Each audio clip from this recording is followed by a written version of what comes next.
So welcome everybody in our virtual OECD Berlin Center event today, which has an important subject, the future for the German economy and also for the neighboring region, the Central and Eastern European region.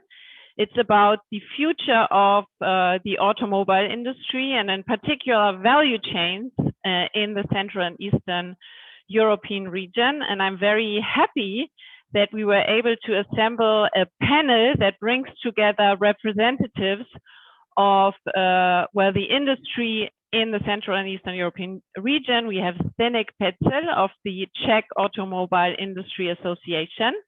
We also have Kurt Christian Scheel, who represents the German Automobile Industry Association, and we have a large German automobile supplier, the CEO of Voco, Bernhard Wolf.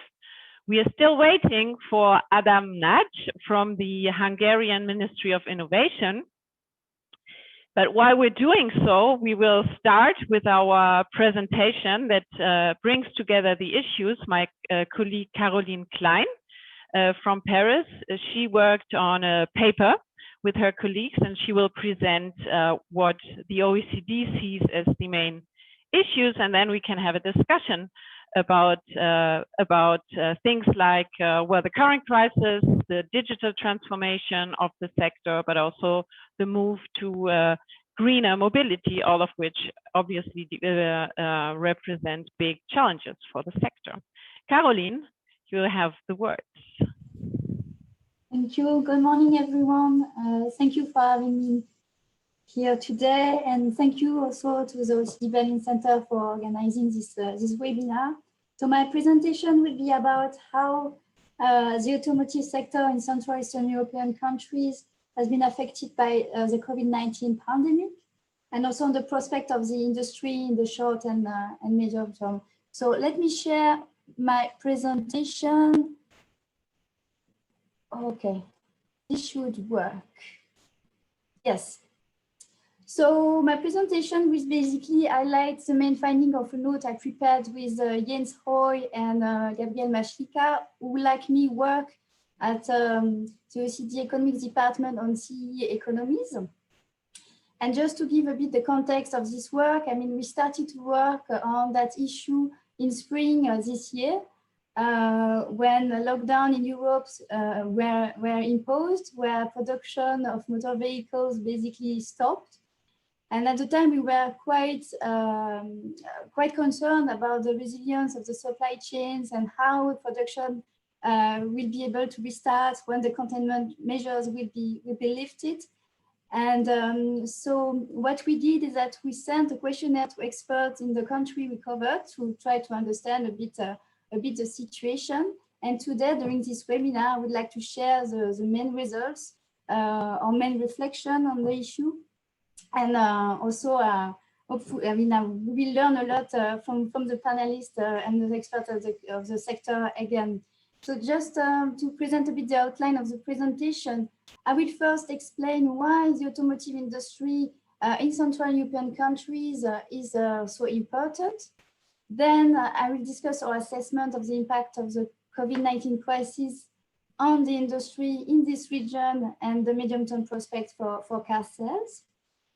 The third part of my presentation will be about the risks to the supply chains, and I will end with some presentation of what we think are the policy priorities. So first, why do we think, I mean, automotive industry play an important role in the CEE region? Well, first of all, I mean, as you can see on the figure, I mean, the share of the automotive industry in total value added is relatively large, in particular in Czech Republic, Hungary, and Slovakia.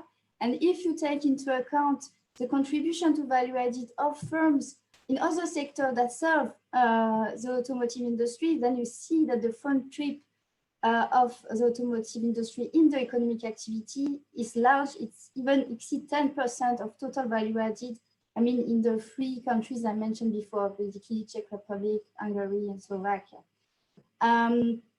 Why also we think it's important, I mean, since the global financial crisis, the automotive sector was a driver for growth, for job creation, and in most countries also a driver of productivity gains. So any shock to this industry, and in particular those who are disruptive, might have a very strong implication for economic development in this region. So what about Caroline, yes? sorry to interrupt you, but there are several people asking whether you could use the full screen view rather than the presenter view to have bigger slides. Yeah, click there, I think. Sorry? Just to have the full screen view rather than the presenter view, if you could. I don't know how to do that. I'm very sorry. If you just can tell me how to change this, because I'm full screen, in fact. Did you click there? No.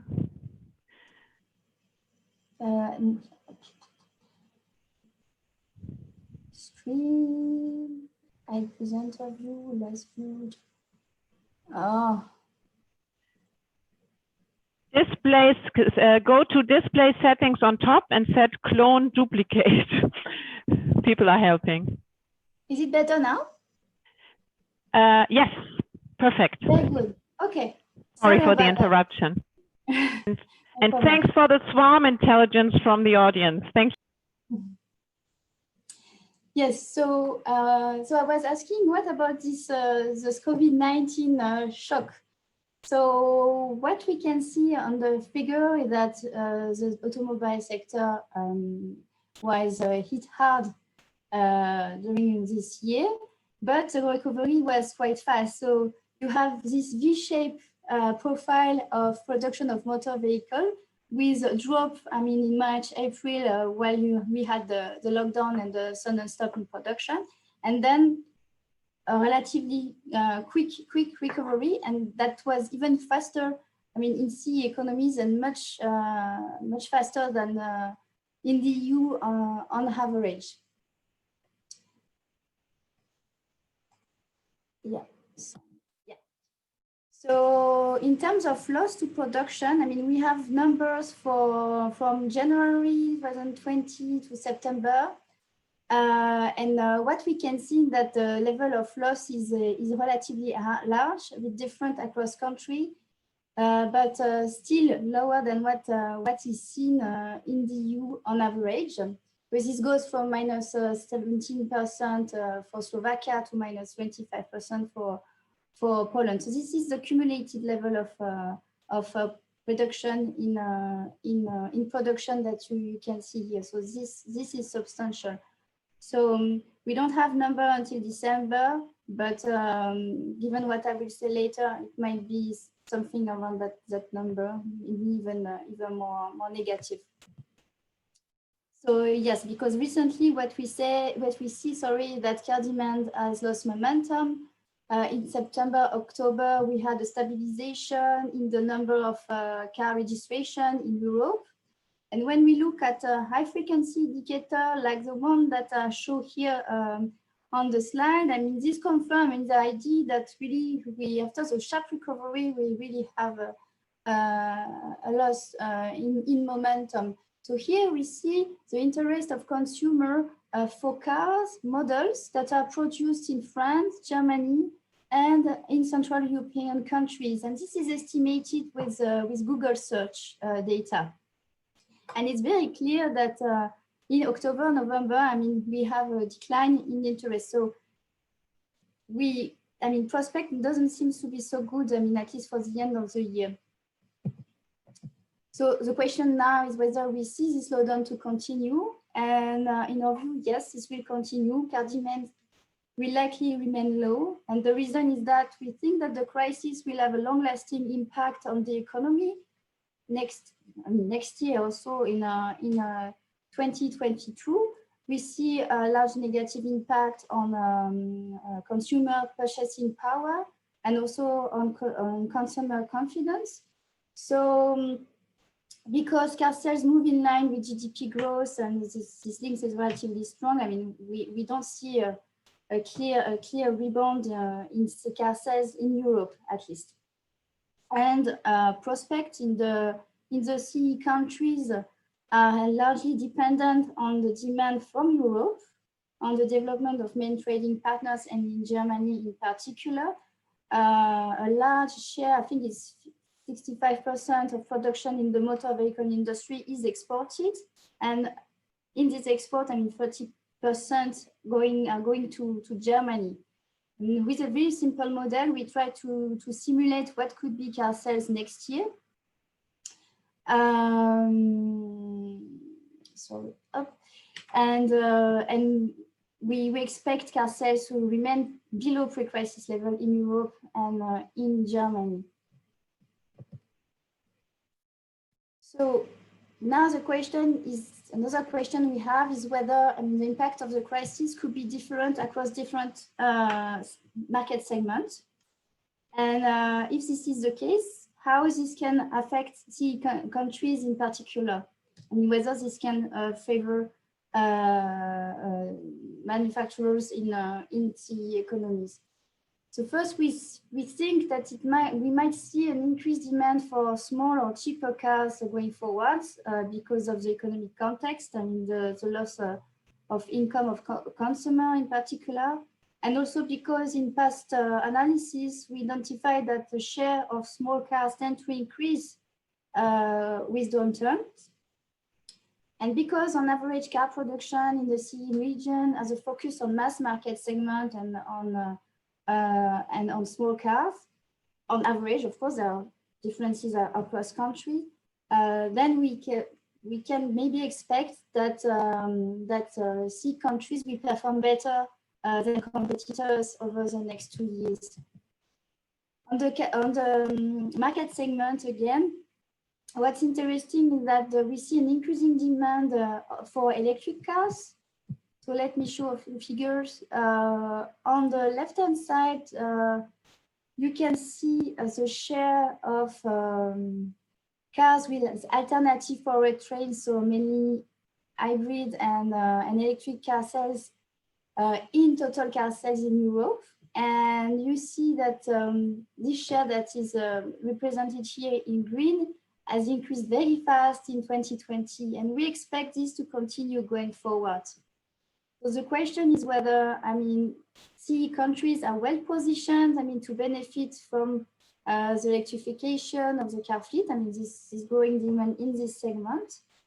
And I think there is a big differences across country at the moment. Some countries like Romania and Slovakia seem quite well positioned because they have relatively high share of electric cars in their total exports. As you can see in the figure on the right, these are the green and the yellow bars.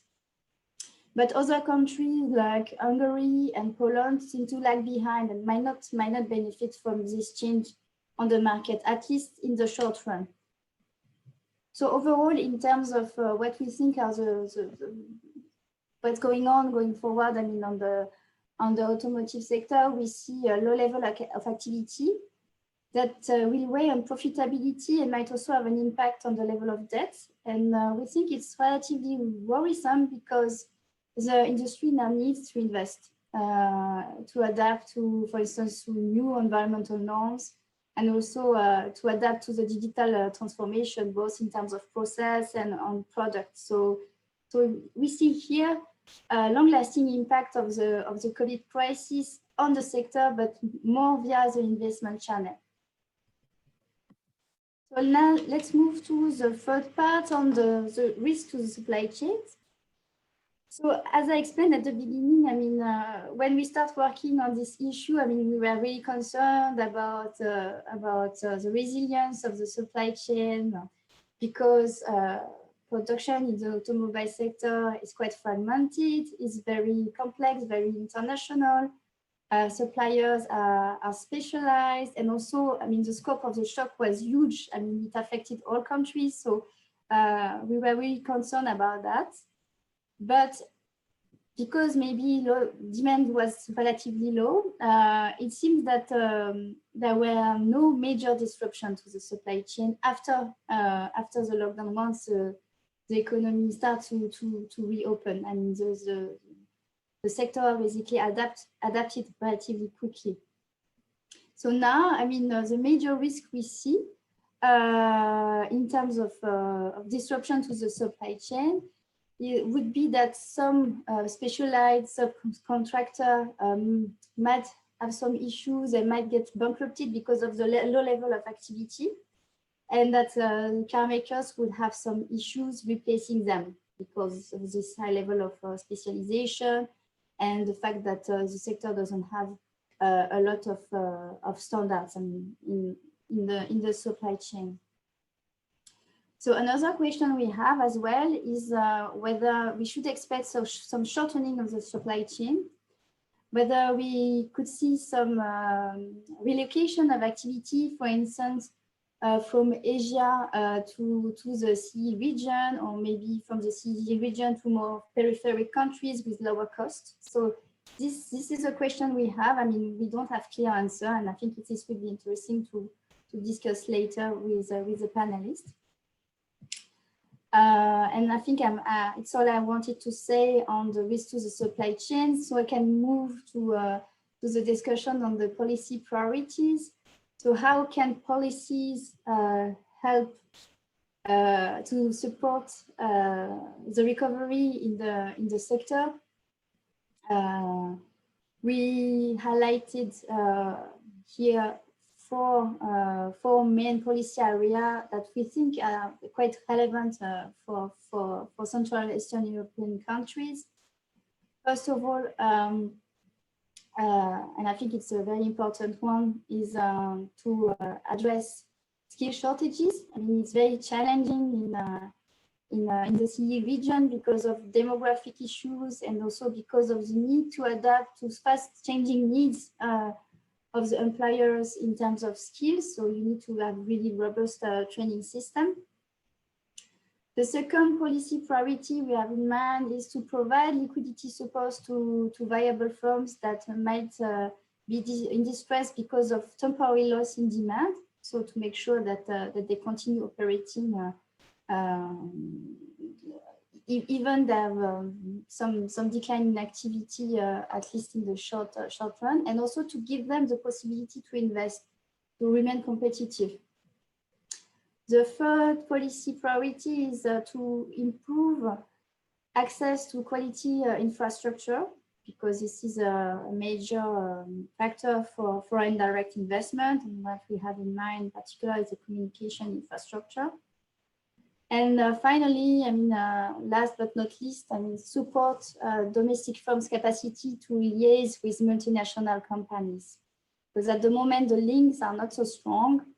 A lot of intermediaries and in the car production in CE countries are imported, and the domestic firms are not really included in the supply chain. So some policies could support, I mean, there's a better integration, I mean, better also that could benefit in a way to the economy by allowing, for instance, for knowledge diffusion. So we think it's very, very important.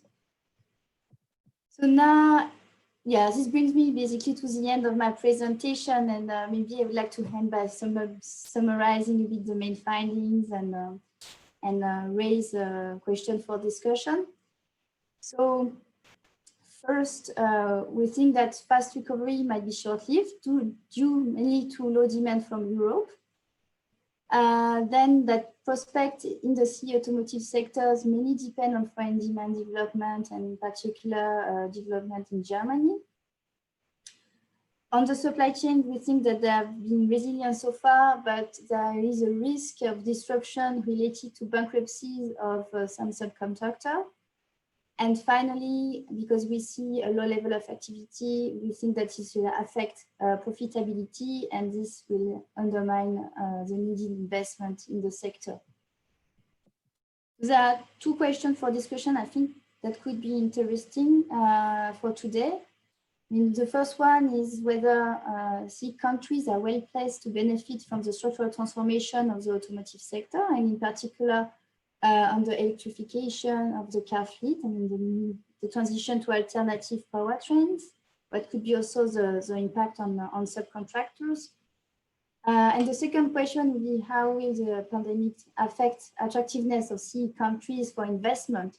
What mentioned a bit earlier, I mean, this shortening of global value chains, or another question that is also interesting, whether we expect a drop in foreign direct investment, in particular a drop in foreign direct investment in high value added activities that could be reshored maybe in core economies rather than being located in more peripheric economies. So I will stop here. Thank you for your attention, and then I'll pass the floor to Nicola, I guess, for the discussion. Yes, thank you very much, Caroline, for introducing us into the subject. And before I start the discussion with the panelists, I would also like to encourage, so we've already used the swarm intelligence of the audience to resolve some technical issues, but of course we would also like you to, the audience, participate in the discussion. So do use the chat, ask your questions. We often sometimes have at least one or two questions also where we unmute people from the audience and ask questions later on. And so feel free to do that.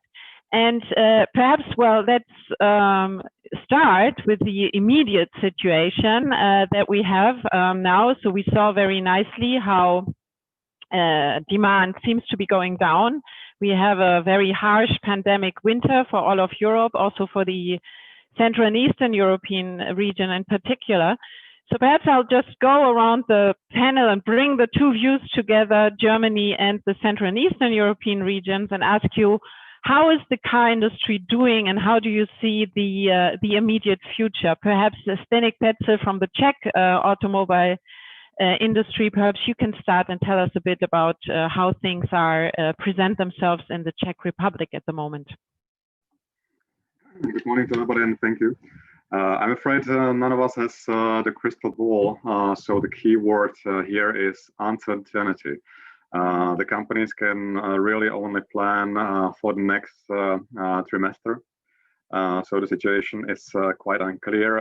In the last few months after the summer, we saw a rise in production in the Czech Republic as companies were trying to ramp up production, try to catch up what was lost during the first wave of pandemics.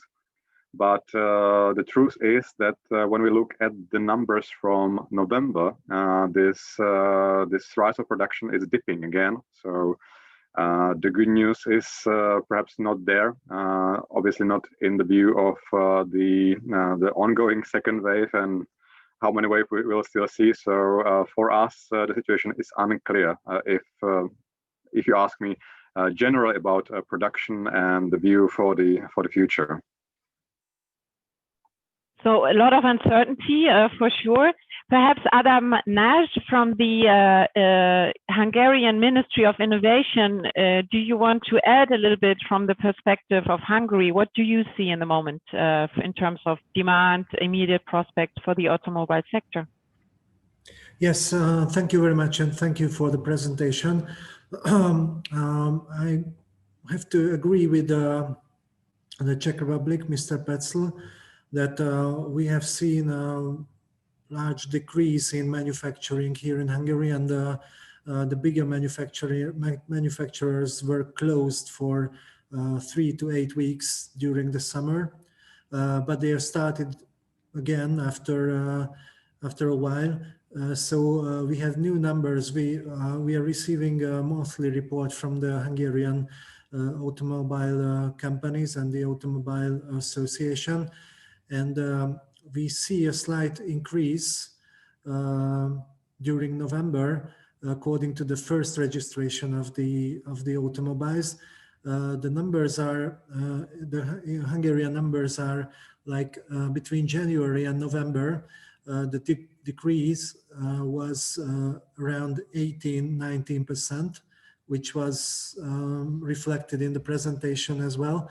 But in November, compared to 2019 November, the decrease was only 6-7%. So there is an increase in the number of first registrations, which gives us hope, of course.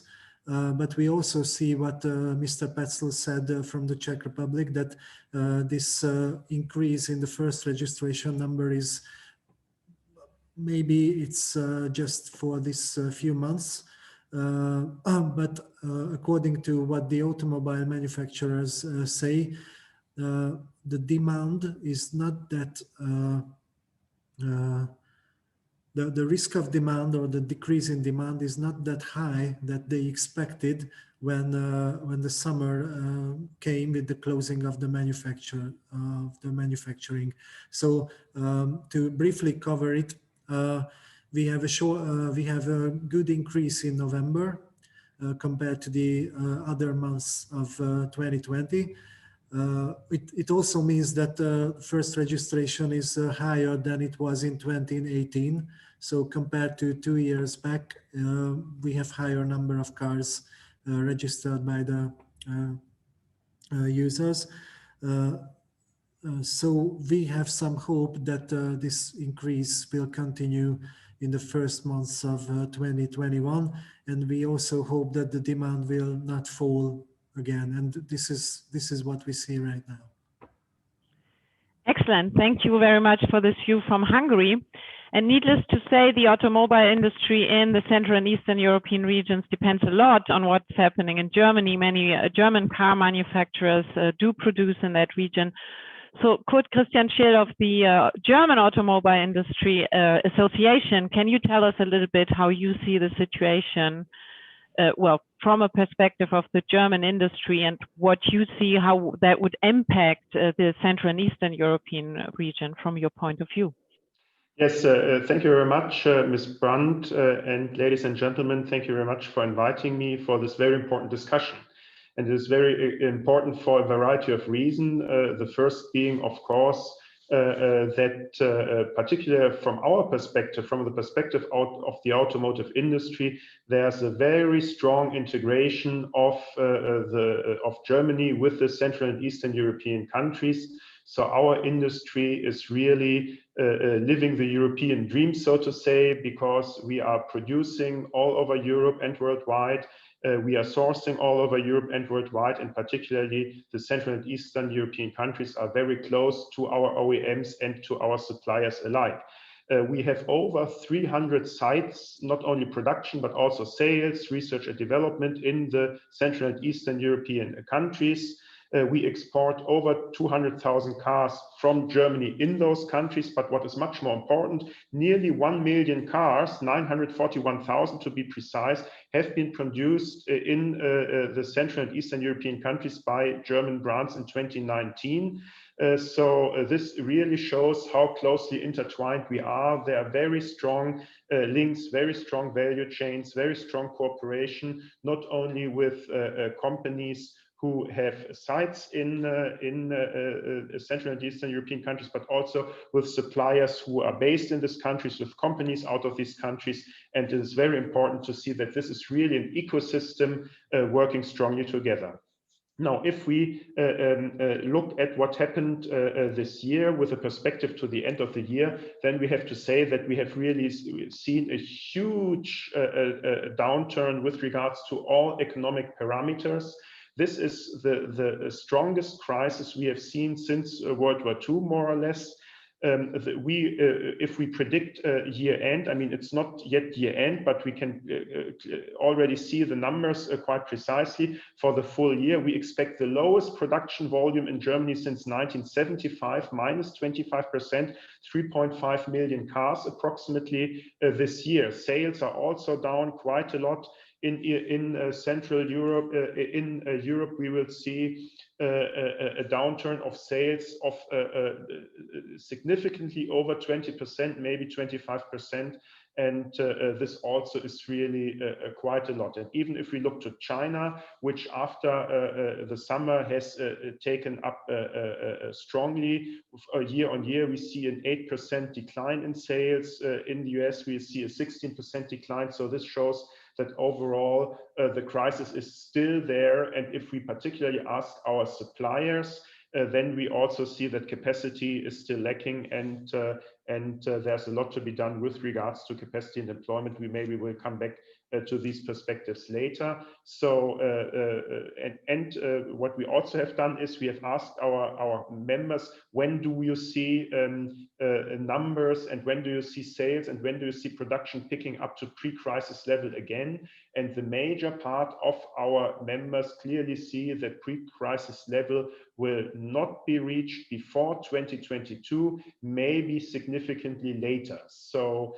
2021, while we will hopefully see, I mean, this also depends on how the crisis develops with regards to infection rates and others, but hopefully see a strong rebound effect, but we will probably not see pre-crisis level being reached before 2022, maybe even significantly later.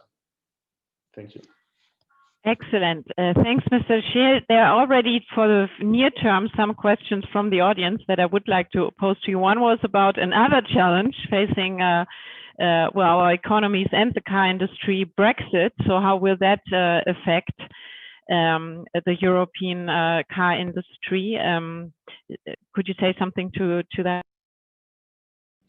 Well, that's of course quite difficult to say, because we cannot precisely see on how things develop. But obviously, all companies in the supply chain try to deal with the difficulties as much as they can. And from now, it's too early to really predict on how things will develop in this regard.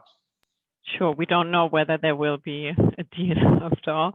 So I would like to turn to Bernhard Wolf, who's also on the panel, and he is the managing director of a big car supplier, also hard hit, if I understand, from the crisis. So it would be great if you could, well, briefly explain how your products are linked to cars, and then perhaps how the crisis has affected you and what you see coming for this year and the next, if anything, if you can see anything in this uncertainty.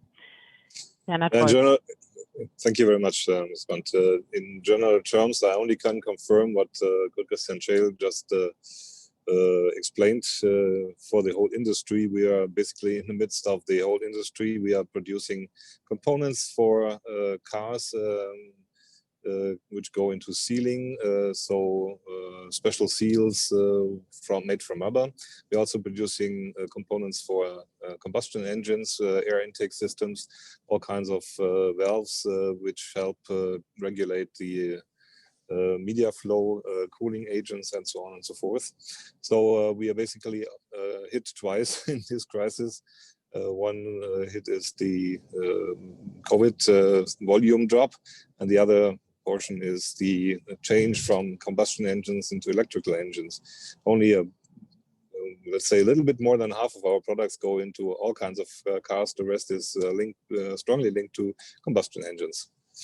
We produce these components all over the world. We have sites in the NAFTA region, Mexico, USA, China, India, and Europe, and especially also the subject of today, in Czech Republic and Romania and Hungary, sorry, not to forget.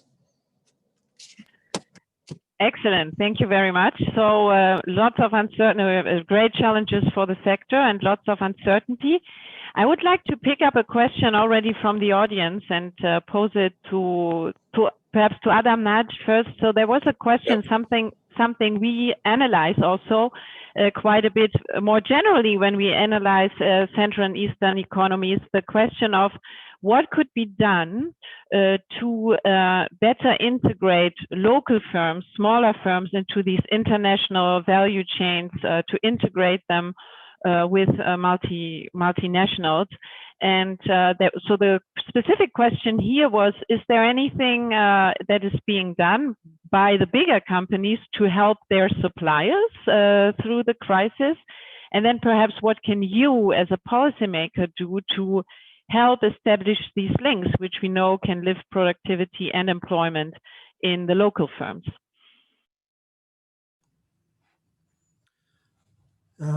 Yes, thank you for the question.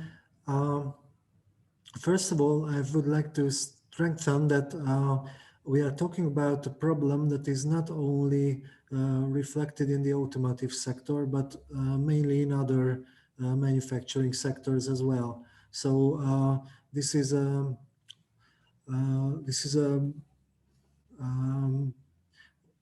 national and also international problem. We have some tools here in Hungary to provide to help the employment of the manufacturers. Like, of course, it's also, as far as I know, it's also integrated in the systems in other countries, in other member states in Europe, that we try to help with concrete actions. This is the first, just to save the employees over Europe and over Hungary. So we try to give benefits to those companies who are providing for saving their employers, and of course we are providing finance for education. In-house education in the companies as well, and education for the people who wants to learn something new during the crisis. So to provide some mobility, if it's possible, between the sectors. This is the first thing. The other thing is, the other question was how the bigger players help their suppliers to cope with this pressure, what they are feeling during the COVID crisis.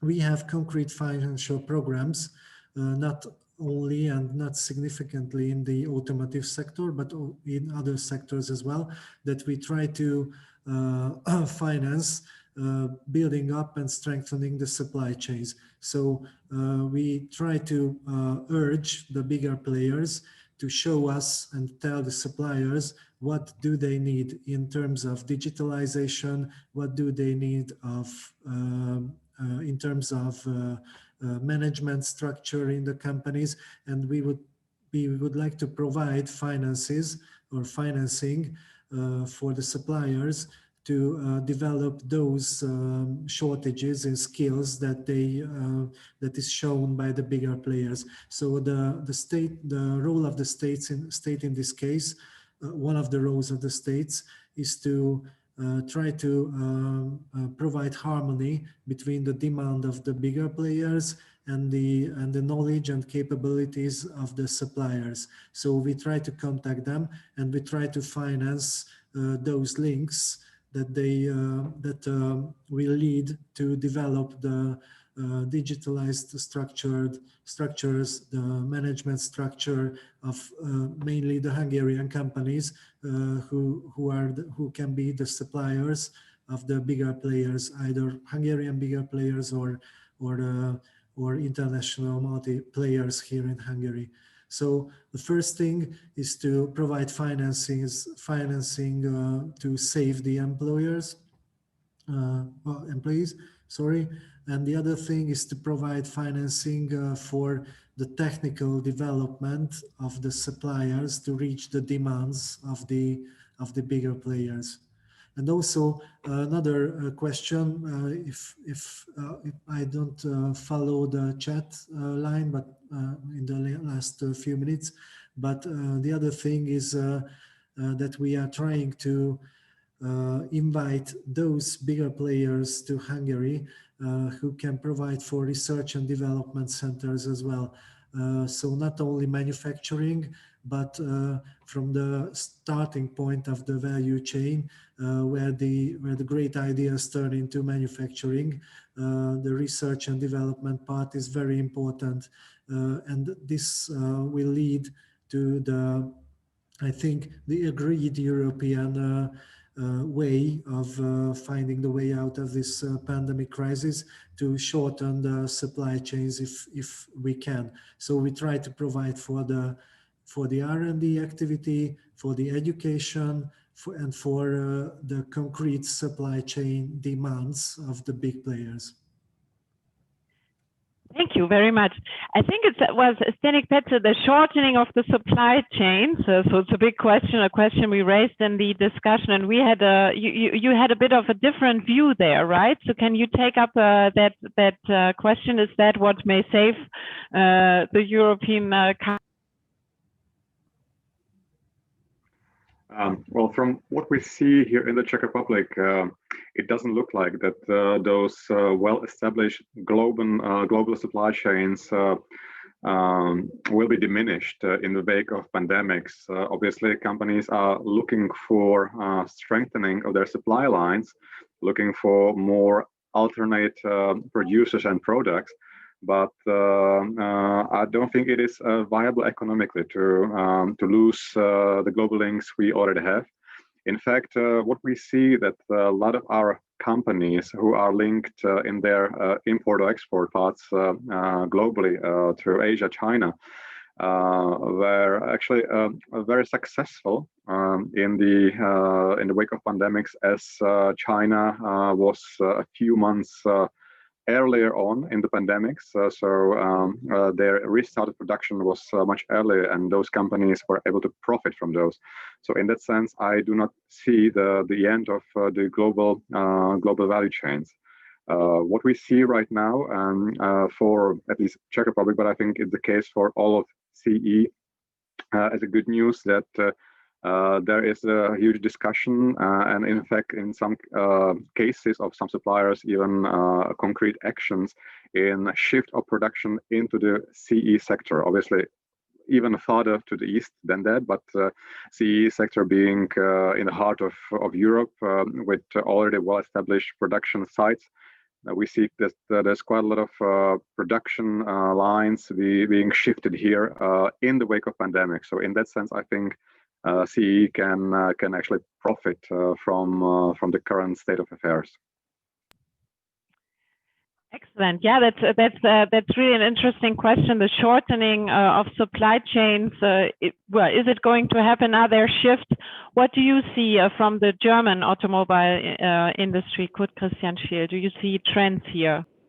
Well, first, let me say, in addition to what Adam not just said, that regarding the qualification of the supply chain, our OEMs, but also the tier 1 and tier 2 suppliers, they do a lot in order to qualify, in order to develop their supply chain, their existing suppliers. There's of course a close monitoring with regard to the economic and technical situation in their supply chain. And of course, we are integrated in many activities in the relevant regions with regards to qualification and with regards to development of new technologies and so on, because it's very important to also have local ecosystems which function well and which are the basis for a high productivity and for innovation and growth. With regards to the supply chain, I can reiterate what I've said in another context before. It's still too early to say, because on one hand, of course, in a crisis, it is good to have partners close by. This has been shown by the development in March and April, when borders were closed for some time and things were getting difficult on one hand. But on the other hand, the question of the efficiency of the whole production supply chain is a far larger one. And of course, globalization is there because of distribution of competencies, of the distribution of qualifications, and distribution of production, and globalization is there to stay. And what we see is, of course, a constant move of all our members, of all actors, to constantly optimize the supply chain, to constantly look where things can be done better. And there are so many different aspects, like the volatility, like financial capacity, like technical capacity, like the ecosystems, like qualification in the workforce, who all play into the question on where do I source what, where do I produce what. That is far too difficult to say that one single development, one single issue, and be it one like the crisis, which is not, which is really a major one, can change things in one or the other direction. This would be much too simple and much too early to say. Excellent, thank you for that answer. And perhaps, it's difficult to say, but it will still be interesting to see it from the perspective of one single firm. Bernhard Voco is, as you said, produces both in Asia, in North America, but also in the CE region. What are the factors driving any possible relocations? I think previously we talked about the fact that something we saw in the CE region, at least before the pandemic, is a labor shortage, not even skilled labor, but labor in general. Is that something that has affected your production? Yes, this is one very significant factor. And we have seen a tremendous problem arising in just the Eastern European countries, in Poland, in the Czech Republic, in Hungary. We have had massive problems recruiting people. And so a lot of, let's say, temporary workers and guest workers from countries further east were moving into those countries to replace the missing workforce. So this is currently under the lockdown or semi-lockdown or COVID situation still a very severe factor. Namely, in the Czech Republic, we have tremendous problems getting people back to work, which, for example, we have from the Ukraine there. So with the limitations of travel right now, we're basically running short and have a lot of problems keeping the supply chain up in this context. So on the other hand, I can confirm what Christian Scheel was just saying. The question is the distribution of economics, talent, and also not to forget logistics. So logistic reasons also play a major role. The other hand, production cost efficiency. So I also am of the opinion that globalization will remain, has to remain, otherwise we will not be able to, or it will take a lot of investment to get back to a not so globalized system, let me say. We talked about before the integration of suppliers with you are producing in the Czech Republic and Hungary, but also of course for the digital transformation, any green transformation, what is needed is skills really.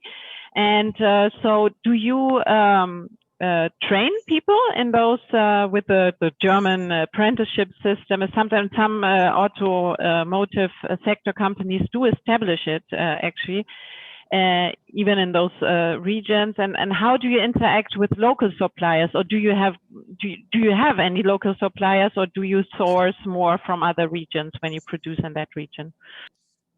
No, we certainly do have also a lot of local suppliers. We have to qualify those local suppliers according to the automotive standards. That's one of the normal procedures, but we are not the only ones who work, the only automotive suppliers who work with other automotive suppliers in these regions. So this is also a process taking place. This is also increasing qualification on the local labor markets, let me say. On the other hand, we also, let's say, take part in these programs that have been mentioned by Mr. Nagy. The qualification, up-qualification of the workforce. So we have special training programs running on-site and also off-site, which are then also supported by the various governments. Excellent. Thank you very much. So when we think about the digital transformation of the automobile sector, but mobility more in general, you know, more perhaps new for car sharing, more becoming a suppliers of mobility services than actually the individual car, but perhaps also the move towards alternative power trains. Zdenek, Petzl, how do you see the Czech automobile sector? How do you see those developments for the sector? Is it more of an opportunity or more of a threat? I think we are quite lucky that we have our own national OEM, Skoda. And I think that based on our IT sector, even though it's not directly linked to automotive yet, we have possibilities in this area to come up with new businesses, new opportunities in cooperation of the IT sector with the automotive. So this is why we actually are opening up what we call a mobility innovation hub in the Czech Republic, starting the next year with our Czech investment agency. So it's going to be joint cooperation between the public and private sector, specialized in areas of mobility developments and automotive production developments. The point being that the government obviously will have the funds ready, and the industry will be matching those, and especially matching the requirements for cooperation. So it not will be just money for the new businesses, but also direct links into the industry that could help prove the ideas right or wrong and help could them foster. So in that sense, I think we are real well positioned, even though the road is pretty long and thorny for sure. We can see right now that the OEMs are trying different approaches, that they are trying to sell apps and services in their infotainment systems in the vehicles. They are looking for different models of the sale of the vehicle, lease, or sort of a landing of the vehicle, that you can get one vehicle for the weekend and another one for the weekend. And I think it's still there's still possibilities here. Some people are predicting that due to the shift to shared mobility, there will be demand for less cars. But on the other hand, looks like that those cars will be used more, and then they will be need to replace more often. So even on production part, I think there is no real grim future ahead of us.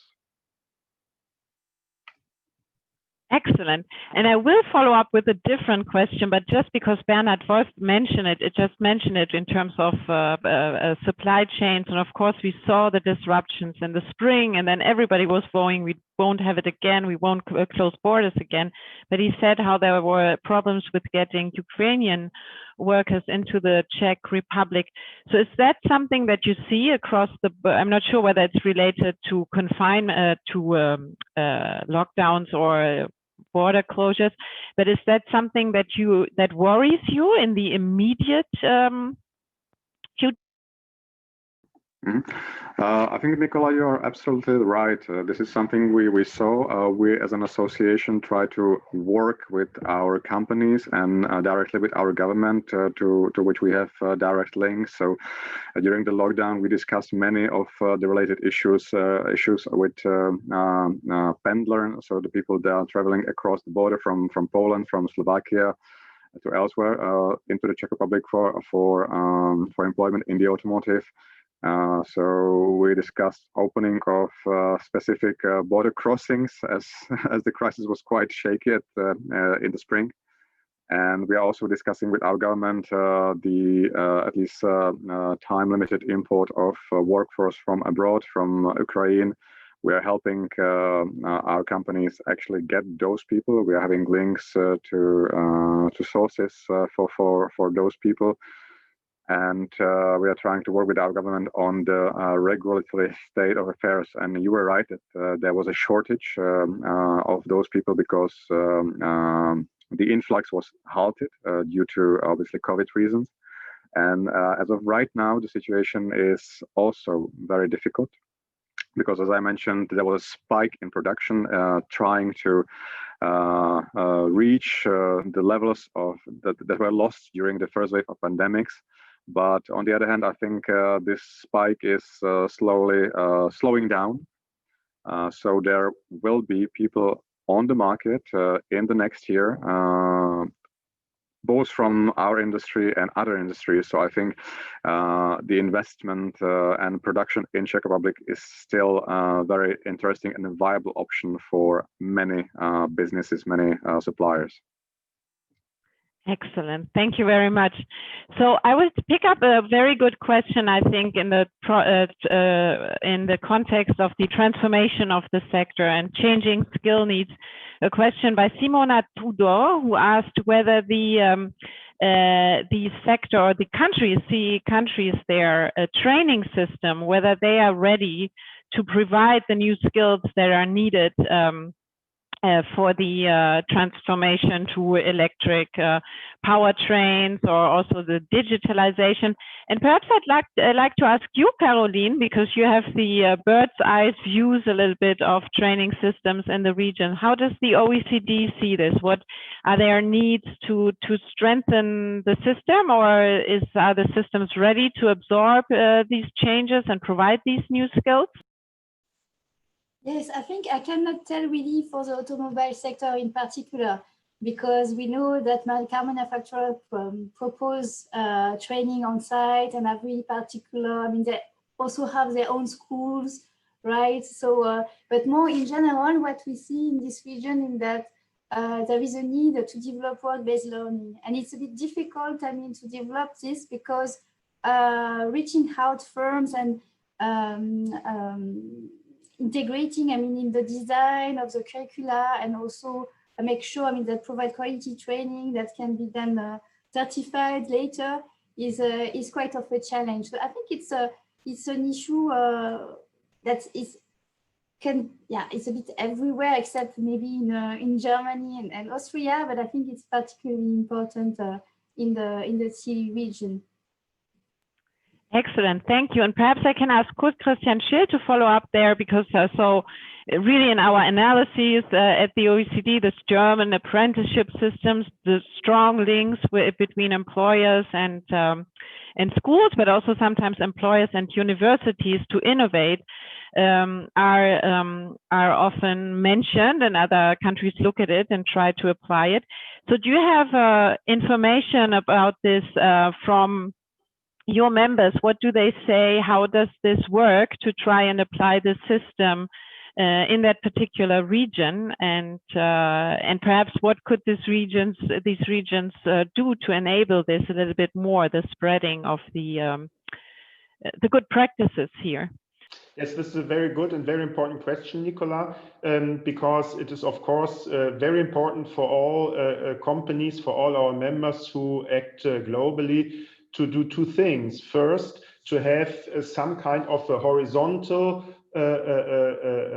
all-encompassing system of qualification, so that you can standardize certain procedures, that you can standardize certain qualification measures, also that you can standardize personnel measures and personal development structures and institutions on one hand.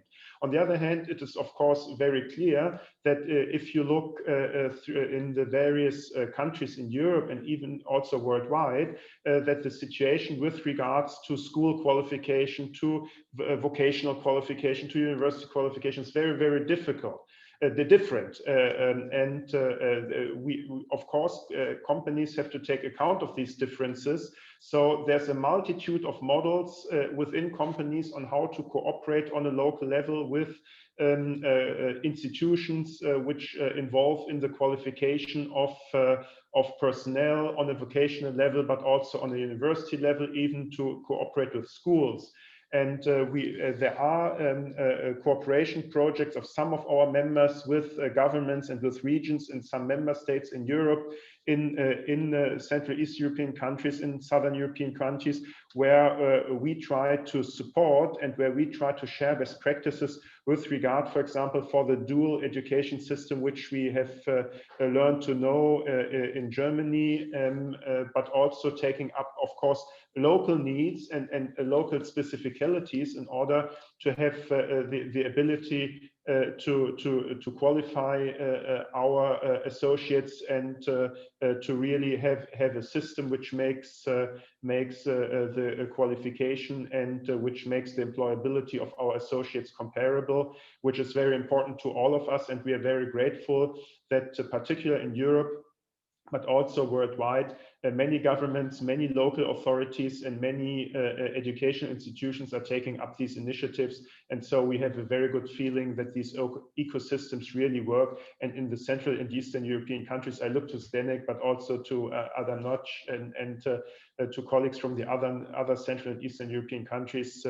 We feel very well acquainted, and we feel that cooperation is working very well there. Excellent. Perhaps, Nagy, you can follow up a little bit. You're from the Ministry of Innovation. How do you try to use these practices from the multinationals coming into Hungary to nurture your skills ecosystem?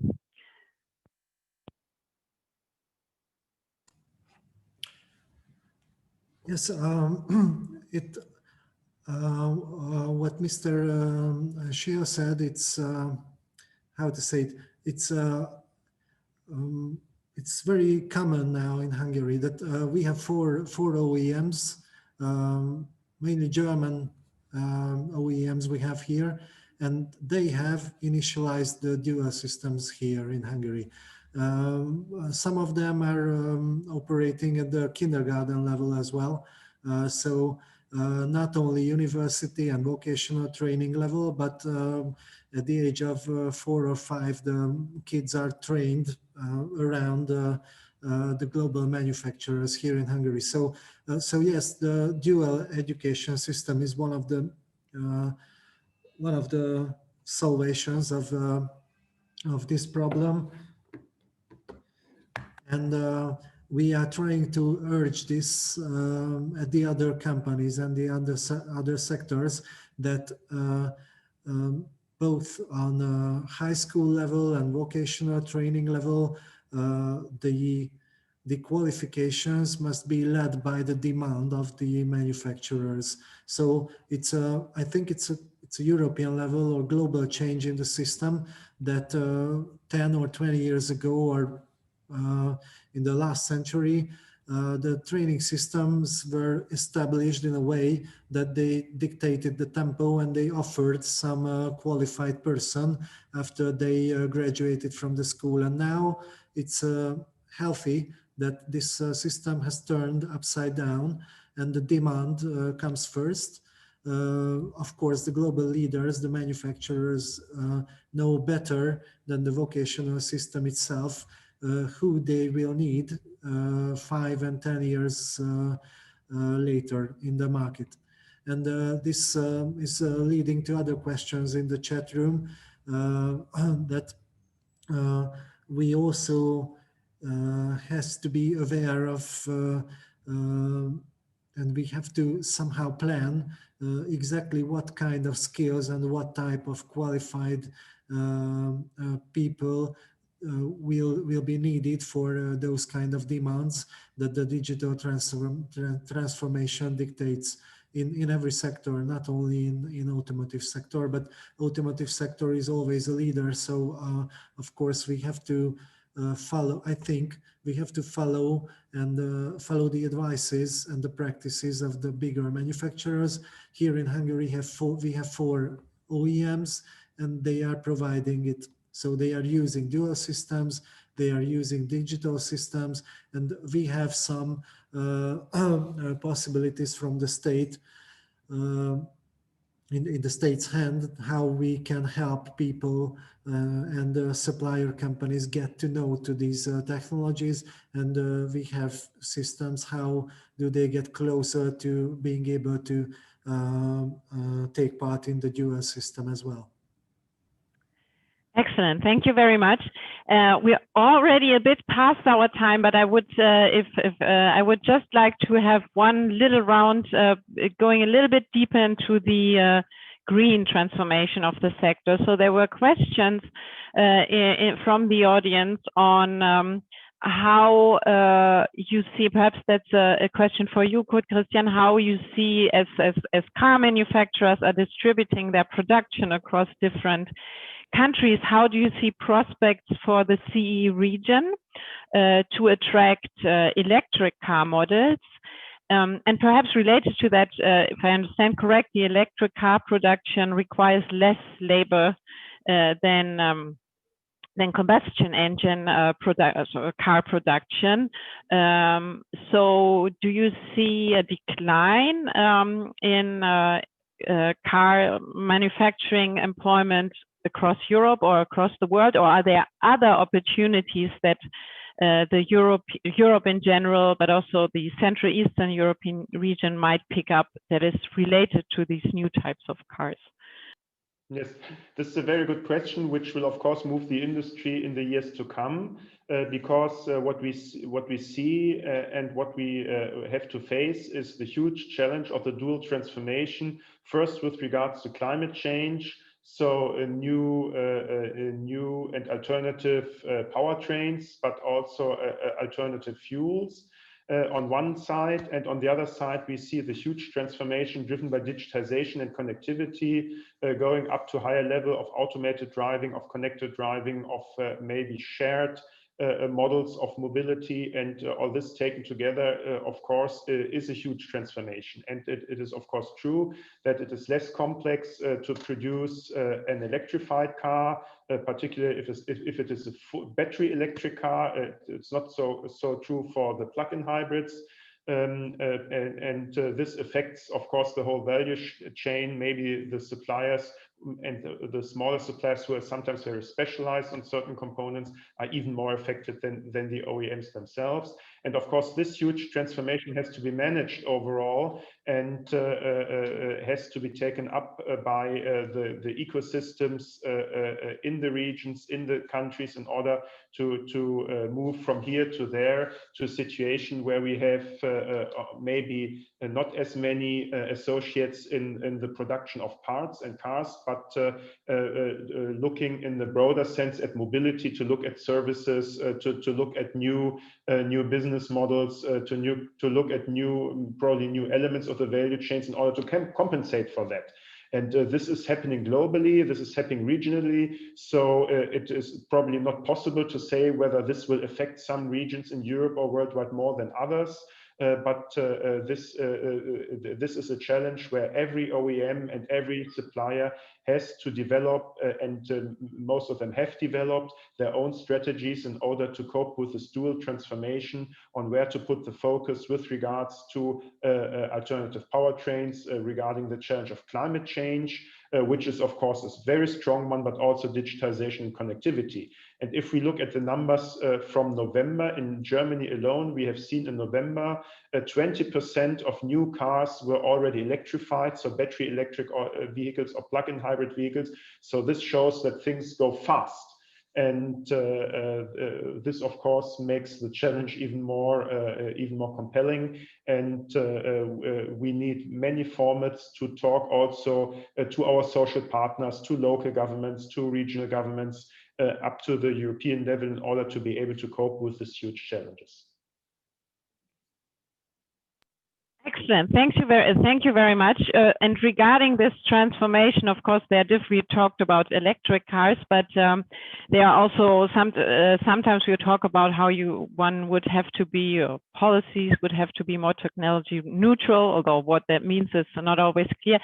But Bernhard Wolfke had an interesting discussion about an alternative to make the sector more climate friendly, which is e-fuels. And I would just like you to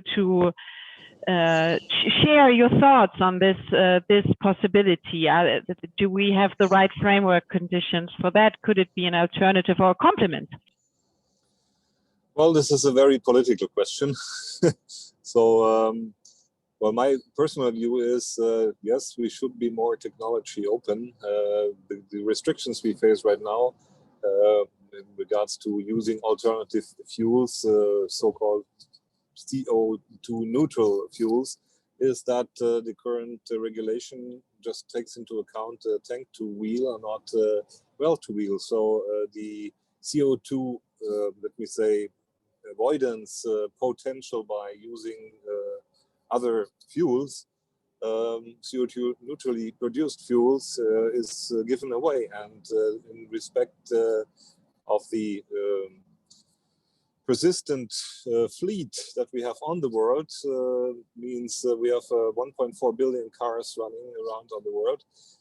This complete CO2 emission just on the individual car transportation, and truck transportation, cannot be compensated by electrical or battery electric vehicles.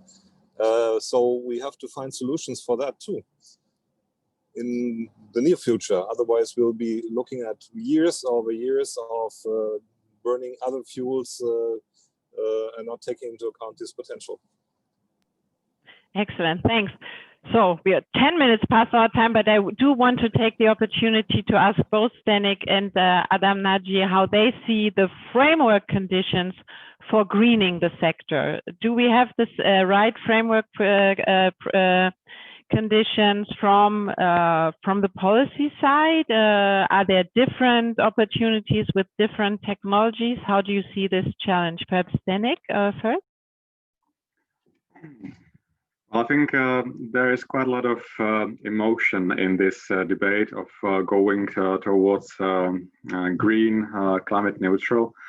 For example, when Bernhard mentioned the discussion regarding synthetic or CO2 neutral fuels, there was an amendment to the CO2 performance regulations for vehicles in the last year, negotiated in Brussels.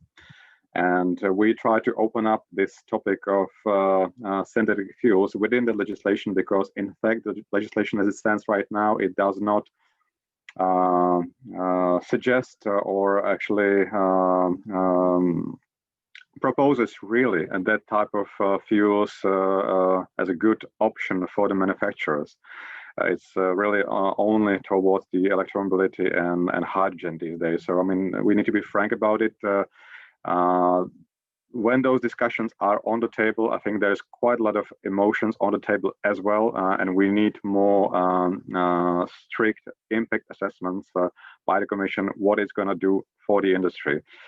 You rightly mentioned before also the issue of education, and I think it's not only about the dual education of the people that are actually coming into the work process.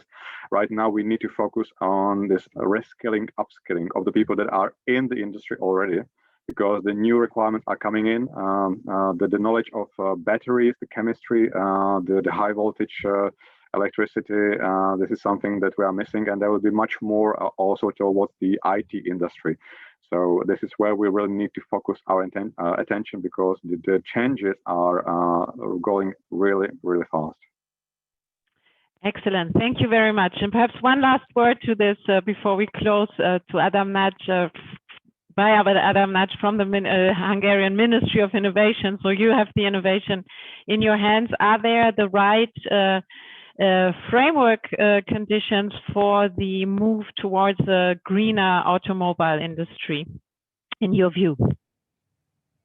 Yes, I completely agree with Zdenek that the framework must be done, but we are trying to deal with the details, which are very important, because I think the biggest debate is somewhere around our demands, which are global and very sensitive and very sensible as well, how according to the CO2 questions, but the industry and also the people who use the products of the industry are not always technically and in mind, they are not always prepared for this challenge. So I think this is a mind game base of this debate, which is around the CO2 problems. What we have to do is to yes, try to upskill the persons who are working in the industry, who are the future workers of the industry, and this is the main question. The qualification and education. And just one other fact that I would like to add to what what Zdenek has mentioned, that we, according to qualification and education, we have to deal with the secondary usage of the raw materials as well. We have to deal with that issue. How do we use again those types of raw materials that are in the circular value chain of the industry sectors? Excellent. So we've come to the end of our time. I want to thank all of our panelists, Caroline, and all of our panelists for this super interesting discussion. I found this, I don't know about you, but I found this very fruitful to cross the views from Germany and then the CEE region. I've learned a lot. Also, thanks to the audience for providing the swarm intelligence on technical issues, but also on substance. And I hope we can do it again in some form. And thank you very much and have a nice day.